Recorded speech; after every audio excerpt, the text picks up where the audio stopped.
The following marketing information and discussion is provided for informational purposes only. It is not intended to be used as professional guidance or consultancy. You should find an agency for that. Comexis is a digital marketing agency, so feel free to hire us. But otherwise, just enjoy the show.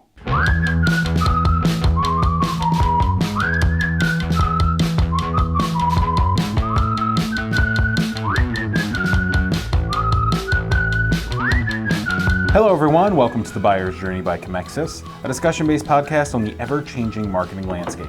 I'm Matthew McGroarty, the social media content producer here at Comexis. I am Len Ward, the managing partner at Comexis. And I'm Josh Lyons, the digital marketing coordinator here at Comexis. So today is day 3 of Podcasts Week. So all this week we've been focusing on stories and some interesting updates regarding podcasts, podcasting, people who listen to podcasts, create podcasts, etc. And today we are talking about something a little bit different from what we've talked about the last 2 days. Today we're talking about Spotify adding some really interesting demographic and analytics data to the back end of their platform for creators. So Spotify for Podcasters, which is basically the platform that you use if you're trying to get your podcast on Spotify, announced that they're going to be coming out of beta for it and giving some new listener demographic and engagement data, such as where people start and stop playback, as well as average listening time. So a lot of this is coming from George Nagayan on Marketing Land. So it's basically exactly what you would expect out of an analytics platform, and one that in fact I find to be better than the podcast competitors, which is iTunes. iTunes podcast analytics, in my personal opinion, don't give you a ton of information, or if they do, they kind of obfuscate it in a lot of ways. Here for Spotify, as you'll see in the blog post, they have very clear markers like here's a little mini bar graph of what percentage of females to males are listening to your podcast, the age range, other things like that, what artists people who are listening to your podcasts are listening to. So you get really important demographic data, but also some other interesting little side data that may or may not be relevant for your interests. So earlier this year, Spotify spent $400 million to acquire podcast companies Gimlet, Anchor, and Parcast. So the music streaming service also inked deals for exclusive podcast content with high-profile figures such as the Obamas and comedian Amy Schumer. And basically, it was a matter of time before they came out with all these podcast things. We've talked about it before during Spodcasts. Jesus. We talked about it before during Spotify's Q2 earnings report that a lot of the revenue that they made during that quarter was because of their boost and focus on podcasting. So it makes a lot of sense that they would want to make sure that people on their platform can get a lot of the interesting data that they need to get advertisers to their shows and also onto the Spotify platforms. And then also, one of the points that Nagayan makes is that podcast ads don't always necessarily result in direct conversions, but they can be really good for top of funnel broad awareness things. We're going to talk about that. We've actually already talked about it yesterday, and we're going to talk about it a little bit tomorrow, about how that is both true and false in regards to conversions, but that making sure you have this in-depth demographic data is really nice because it makes sure that you're able to talk to your audience. If you don't know who your audience is, know even better who they are, and then hopefully help you get advertisers and help Spotify get advertisers for your show. What do we think about this, guys? Well, I'm kind of going back to the, one of podcast advertising's biggest criticism solved.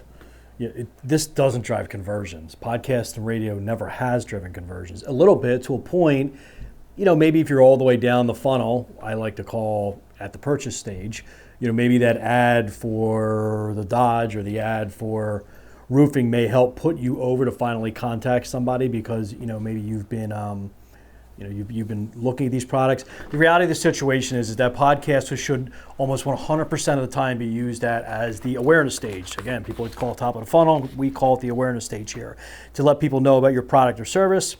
I think that them adding the demographics and adding this data is huge because now it's going to even help us, because we do Spotify here, target a little better. I think it was a little bit of you were kind of going into a black hole for a while there, not knowing what's going on. They're telling you what you're targeting, but we were kind of questioning it. So I think that this data is really going to help.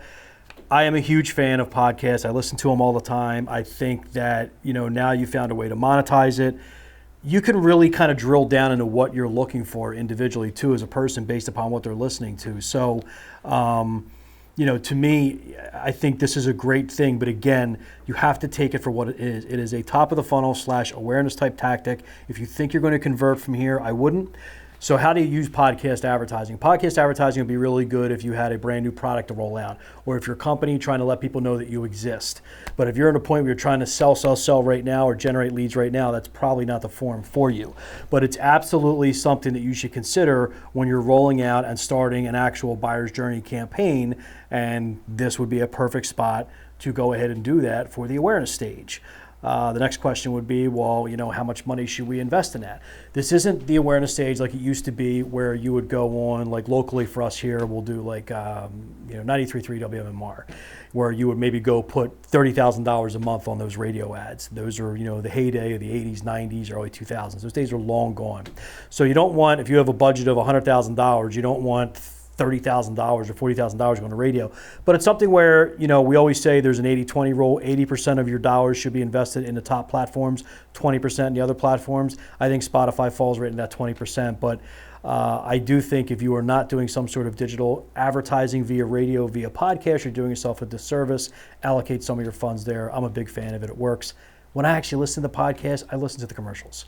I do. You know what I mean? I'm like, all right, well, I am an advertiser, but normally I'd be the first to get rid of it, but I actually do listen to it. So that's my thoughts. Yeah, we talked about that in, I think it was it yesterday's episode, podcast, yeah. Where you feel more inclined to listen to the ad because you're usually connecting with the person that's doing the podcast. It's not someone just, reading off an ad. Either it's a live read where they're sort of giving their own spin on it, or they are reading it word for word, but you're recognizing the voice because you're so used to listening to the same person or people podcasting that you feel sort of one with the ad, and you don't mind listening to it for 30 seconds to a minute instead of shifting over and skipping it. So yeah, it's the old advertising adage of continuation of the show. Right. So if you're listening to the show and then she starts reading off the script, it's just you're more inclined to listen to that because you're programmed to do it. So I think Comexis as a whole is big fans of podcasts. We are doing one right now.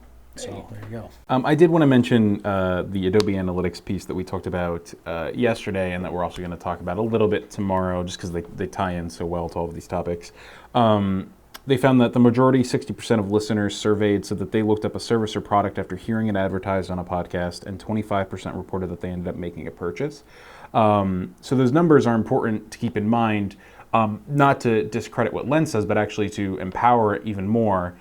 60% of podcast listeners are at least aware and looking into a product or service. So we're hitting the awareness, we're hitting a bit of the consideration.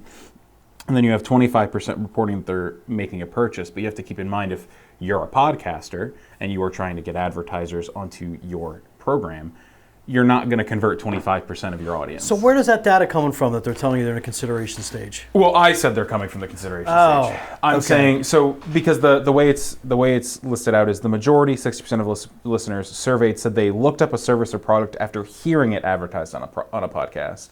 So they're at minimum aware of it enough to. So that's awareness, and then they're looking at it. Moved them into the consideration phase. Basically, yeah. Yeah. Okay. And then 25% said that they ended up making a purchase. But my point with that 25% number is, you're not going to get 25% of your podcast listeners converting. That's 25% of all podcast listeners broken up over however many shows. Yeah, it's attribution. So I mean, you're hoping that would go to, if they become aware of your CRM product, and then they start researching your CRM product, and then you're doing the proper digital marketing by, obtaining an email address from them, doing a drip campaign, retargeting them, blah, blah, blah.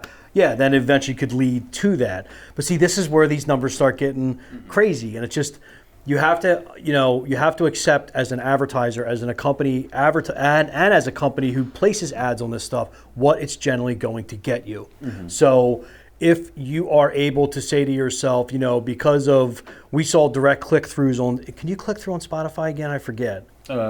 Sometimes you can, but it's more of a listening thing. I've had premium Spotify for like most of this year, and that's when I started using it. It's a straight awareness play. It's just hearing the product. You would actually track this via an increase in direct traffic. So you would correlate that directly with how many podcast downloads do I have or listens, and you would correlate that with direct traffic is how you would do it via Google Analytics. You're noticing there's a rise in direct traffic because you're going to your company's name or via a brand search on Google search, Comexis podcast commercial. That's how you would start increasing it. So right there would be your KPI. We've had an increase in direct traffic. We've had an increase in people searching for our brand name, and that's predicated because we've been increasing our podcast. At that point, you could loosely use that as a KPI in the awareness stage that will kind of start pulling you through. Well, you could also have a purchase KPI of whatever code, because normally it's codes. Absolutely. So then you have XYZ amount of codes that are giving discounts, and then you're able to track them at that point based on show, but obviously you'd also do them collectively. So yeah, I mean, I just wanted to point it out because, you know, I'm sure a lot of people hear that 25% of podcast listeners and their brain explodes. You're like, oh man, a quarter of my audience. It is not a quarter of your audience. It is a quarter of all podcast listeners, which means a vast majority of them are not going to convert. But I mean, at the end of the day, if you're even able to get a couple percentages of your audience to convert, that is still a net positive for your show, certainly, and obviously advertisers enjoy making money, so it's also a net positive for your sponsors. So that's all for today's episode of The Buyer's Journey. Check us out on Comexis.com, YouTube, and anywhere you can get your podcasts, and please follow us on Twitter at @buyers_journey. Thanks for tuning in.